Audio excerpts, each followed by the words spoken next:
things and perhaps Google a lot of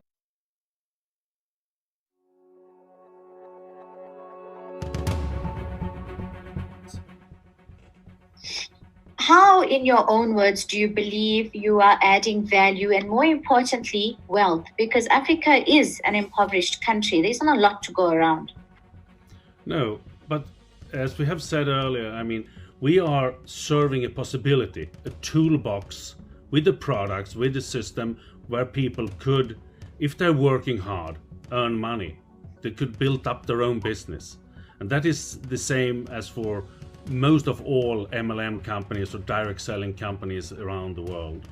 And especially in this time with the COVID, where people are starting to look for other work, for other places for income, our business is prospering, and this spring has been enormous with the number of people coming in that we couldn't see coming when we ended last year. And I must say that we are seeing that together with all the fantastic people, our affiliates, we are building a huge community, a huge business with the new products coming in that is serving them, gaining them income, and we are bringing a lot of wealth into the system. So let's talk about the income. I've spoken to a few people. Some of them are giving me examples of where they've put in an amount of, say, 2,000 Rand around about February, March of this year, and then received anything between 20 South African cents and a maximum of 14 Rand.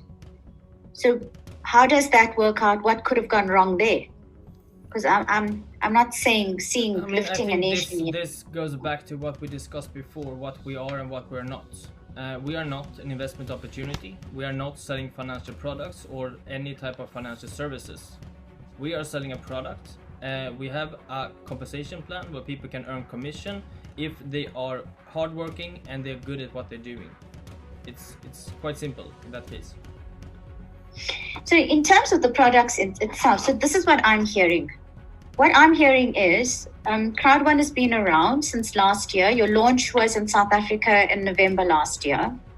You launched, people started putting money in, and then you're coming with the products. That's not the case, right? Because we have been having this e-learning from the beginning. People are buying the educational packages.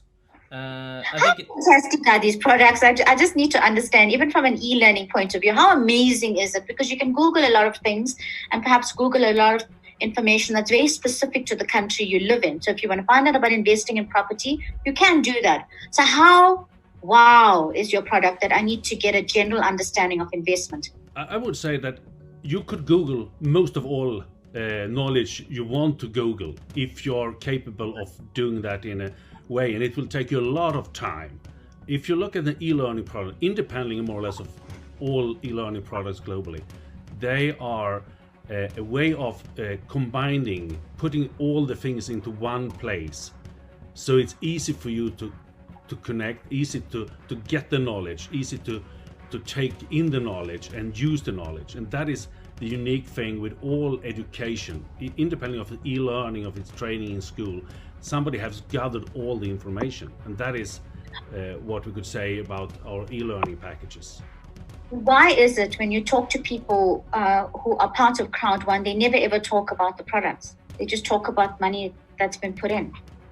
Yeah, I mean, that is maybe potentially then something that we need to be taking a look at. Maybe we need to improve in our communication, because it's extremely clear in our terms and conditions in what we are doing and what we're not doing, and all these documents are in the back office for each of the different people.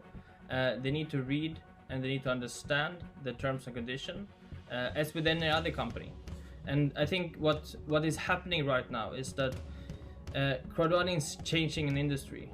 I think we are similar to what happened with Uber, where people were demonstrating and protesting against Uber coming into our country and taking a lot of job opportunities for taxi drivers. So of course so you see yourself as a disruptor? Yeah, of course we are. Yeah.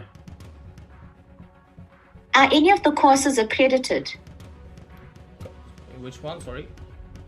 Any like your e-learning, are any of the courses via the e-learning platform accredited, and with whom? It's they are not accredited. You will not get a certification from them. So why will I want it?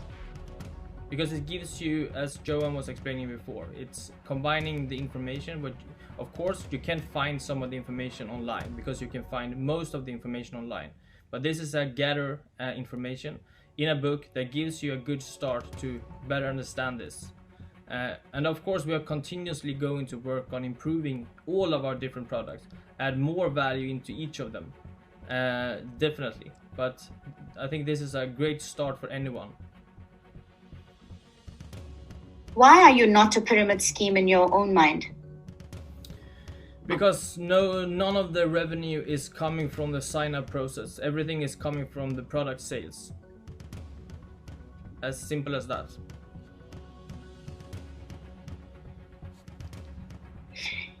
You know, guys, I don't think I'm a stupid person. I really don't. I can understand. I've got an MBA. I don't understand how this works. I have no idea. I have spent nights trying to figure out how it works. When some of the packages cost like 45,000, I'm not seeing it. I don't get it. If I get it, I'll be in. Have you read it? Read it.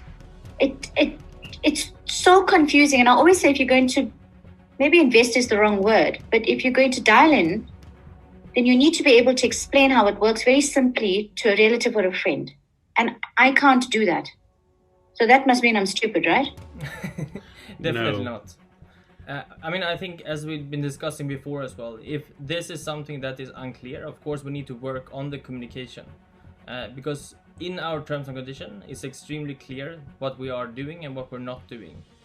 We have our products, the revenue and the profit is shared in the network with based on the compensation plan. There is a business presentation.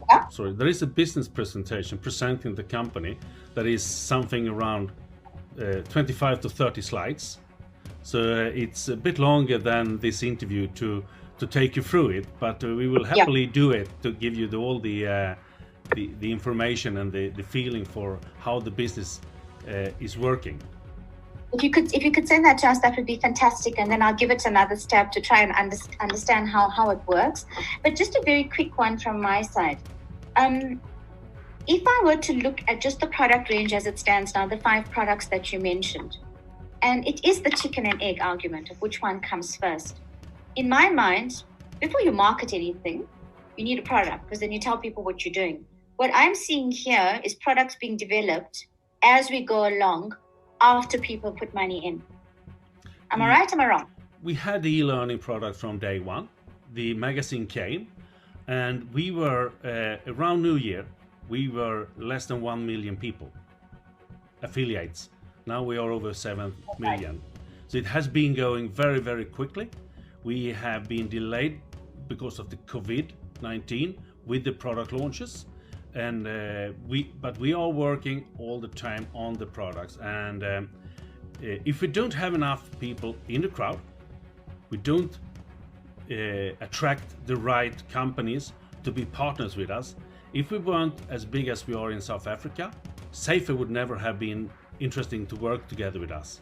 If we weren't as big as we are globally, Life Trends would never be interesting to work with us. So it's really the hen and the egg discussion here. And in this case, yes, you need to have a mixture of both, but they need to come side by side.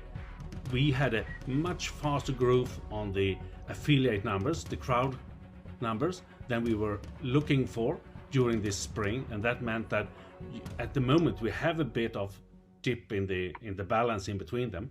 But if you wait, I would say a few months more, we will definitely have a global range of products combined with a local range of products that is definitely balancing this thing, even if we would be 10-15 million of people. Okay, so you're clear about that. Yeah. The plan is to get the people in first, and then it becomes the economy of numbers. I mean, what we have from the beginning sold the e-learning. We are adding more products, but from the beginning we had the e-learning. And e-learning was the property Correct. learnings, and what else? the property. And there is some social media training as well as in that one, but it's you guys do media training too. Yeah. All right. From the beginning, we had the real estate in education. Yeah. All right. Any other pickups from the side?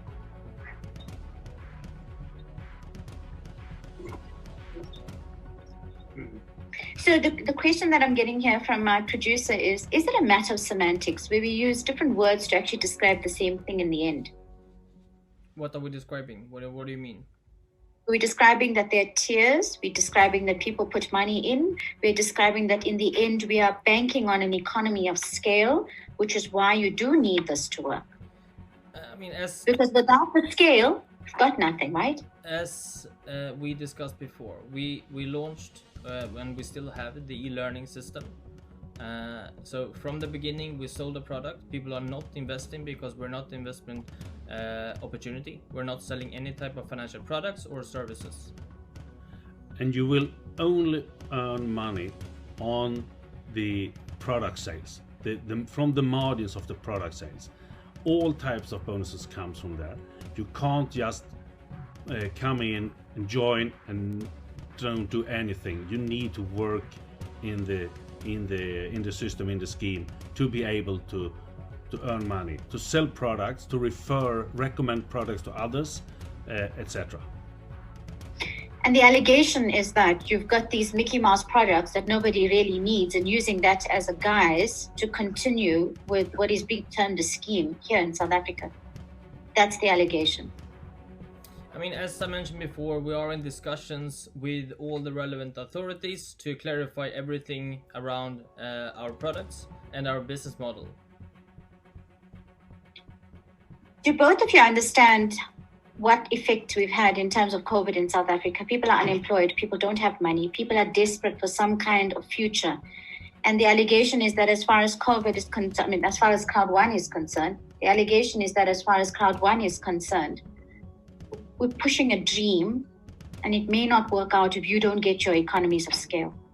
It's not a joke for us. I mean, of course. I mean, it's extremely serious, and I'm in contact every single day with people from South Africa and from the rest of Africa. I spoke to our lawyer the other day who had a close relative passing away, so we are definitely taking this serious. We are, as I believe, this is a great type of business for anyone, since it's possible to join without the education. You don't need to be grown up in with a different type of background. Anyone can join this type of business. You see, but what is your core? Because in the end, you either collect money from people or you have these amazing products, which you don't have. You don't have amazing products. You guys are not selling gold. You're not selling something that's so fantastic that people want to buy into. And I think that's where the confusion comes from. I think we have amazing products. LifeTrend is a tremendous product, and especially when we could see the margins that we are able to divide into customer discount, into the spread into the commission plan to all the affiliates that we have. That part is a tremendous, and the interesting thing here is that independently of where in the world you're doing the business, you're paid equally. So even the person that is working in a country with a lower buying power earns the same as a person in a country with a much higher. So I just want to summarize in terms of the products. The e-learning portal, you're talking property in a time when nobody's buying property, to be honest with you. And that's the only product that you have there. In terms of the magazine, perhaps it is high end. I haven't seen it. All I know is that magazines have closed down in South Africa alone. Not much interest or appetite for that right now. Your booking portal, nobody's flying anyway because of lockdown. Your safety app in South Africa, I think we can deal with our safety issues relatively well by ourselves. There needs to be buy-in there. And then with preview, I don't know. Those are your products. We have 5 products, and so far we have been able to share these ones all over the world. We are extremely happy about these ones, and of course this is it's important to remember we have not been around for that long. We have 5 products now, and there will of course come more products, but we are extremely comfortable with the ones we have, and we will continue pushing these ones and educate people about these ones. So why did you not come up with the products first? As I said earlier, we can't come up with the products, the attractive products, before we had a critical mass of the crowd, of the affiliates. So it's the hen and the egg discussion. It's like Uber, it's like Airbnb. If there is not enough of interest of rooms to rent, hotels, if there's not enough hotels that is connected to hotels, no one will use hotels. No one will use Uber if there ain't cars in the market. No one will come to us and want to join and provide the products through our crowd if we ain't enough people. So it's pretty simple that way. Are you paying tax in South Africa? We don't have any income in South Africa. Okay, I need to draw pictures for this one. You say you don't have an income in South Africa, but then people are putting money into it. Where's the money going? All products that are sold by third-party suppliers. Crowd1 is only recommending and providing third-party companies' products. So people pay other people, but you don't get the money. How do you get the money? We get a sales agent margin that we are distributing as a discount to the consumer, to the user of the product, and then into the compensation plan. So, are you getting money out of this at all? So if you are buying Safer in South Africa, you buy that from Safer. Safer pays their taxes and other things in South Africa. We get the sales commission to Crowd1, and we then use that part to make the compensations in the bonuses in the compensation plan. Is Crowd1 registered in South Africa to operate? Correct. So if you registered here, then any money that comes into you pay tax, right? Any money, yeah. As Johan was mentioned before, so everything is built on partnerships, right? Yeah, guys, I'm telling you, I must be stupid. I promise you. If you're earning money in South Africa, it's coming in from South Africans, you need to pay the tax. Yes, no, simple. Yeah, if we have income in South Africa, we are registered in South Africa, and we pay tax in South Africa. And do you have income in South Africa? Now we are into questions that we had a mutual agreement because of the holiday period in Europe that we should have the questions in advance. We have been able to answer a number of them that was not on the list. The exact legal structure and the setup is not a question that neither Jonathan or myself are fully aware of, so we can't give you the full answer. Sorry. We can get back. You're the CEO. You're operating in South Africa. You need to pay tax in South Africa. Plain and simple. This is not a chicken or egg debate, guys. This is if you earn here, you pay tax here. And it's a responsibility for any company that's registered to work here. Simple question. Yes or no? If we earn money in South Africa, we pay tax in South Africa. No discussion. And you are paying tax in South Africa. You are paying tax in South Africa? If we earn any money in South Africa, we are paying tax in South Africa. I don't know how the legal structure in that part is. I don't know the numbers of income in South Africa or not, so therefore I can't say. And to get back to the other part, neither Jonathan and I have the full part. The top management is on holiday vacations. You're the CEO, right? Sorry? You're the COO. You're the COO. Yeah, but I'm not in the legal structure and the financial part of the company. Yeah, I'm debt and tax operations like make sure 100%. Are you earning money in South Africa? I'm not sure. I don't know exactly where we have the monetary streams coming, because we are, as we said, earning money in South Africa. You are. You wouldn't have done a launch. Come on, guys. You are earning money in South Africa. It's a straight question. Are you paying tax or not on the money earned in South Africa? Are you up to date? Because that's easy to check. For sure. I mean, I can happily send over our documents from the FRS. Okay, I think let's do that. I'm fine. Everybody's fine. Guys, I appreciate the fact that you took time out from your warm, sunny holidays, because it's freezing cold here, as you can see. It's freezing cold in Sweden as well, even if it's summer, I promise you. So what's the temperature there? 15 degrees, 17 degrees. It was a little bit for warmer. you. That's our winter. Yeah. That's why we, It's All winter right, here. guys, thank you very much. Yeah. If we have any questions, we'll send it through, but I think we're okay for now. Yeah, thank you. Perfect. Thank you very much. Yeah. You're Bye. very welcome. Righto, Bye-bye. bye. Bye.